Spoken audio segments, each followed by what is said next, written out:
اعوذ باللہ من الشیطان الرجیم بسم اللہ الرحمن الرحیم قال رب اجعل لی آیہ قال آیتک الا تکلم الناس ثلاثۃ ایام الا رمزا واذکر ربک کثیرا وسبح بالعشی والابکار۔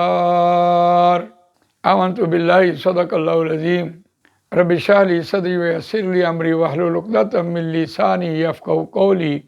اللہم ارنا الحق حقا وارزقنا اتباعہ وارنا الباطل باطلا وارزقنا اجتنابہ، آمین یا رب العالمین۔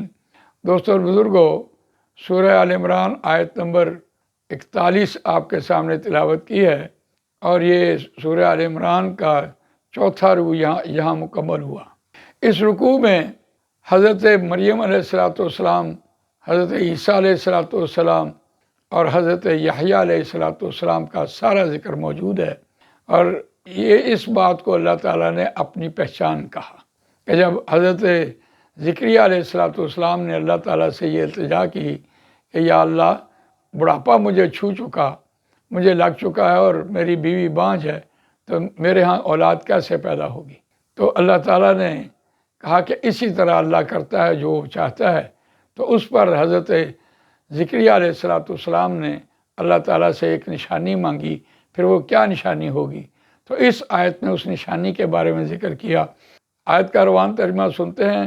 قال رب اجعل لی آیہ، حضرت زکریا علیہ السلام نے التجا کی، اے میرے پروردگار، بنا دے واسطے میرے کوئی نشانی۔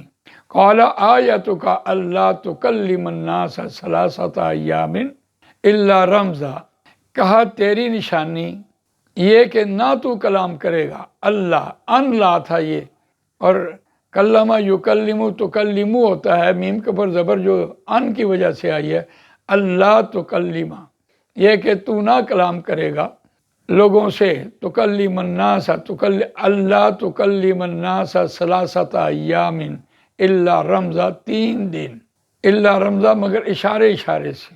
واذکر ربک کثیرا، اگر یہ کیفیت طاری ہو جائے تو پھر واذکر ربک، اور یاد کر اللہ کو، اپنے رب کو یاد کر، کثیرا بہت زیادہ، وسبح اور تسبیح بیان کر، بالعشی والابکار، صبح و شام، صبح اور شام، صبح شام اللہ تعالیٰ کی تسبیح بیان کرنی ہے، ذکر و اذکار کرنے ہیں، اور یہ نشانی ہوگی کہ آپ بولنا بھی چاہیں گے تو آپ لوگوں کے ساتھ کلام نہیں کر سکیں گے، پھر آپ اشارے سے بات کریں گے۔ یہ حضرت یحییٰ علیہ السلام کی پیدائش کی نشانی ہوگی۔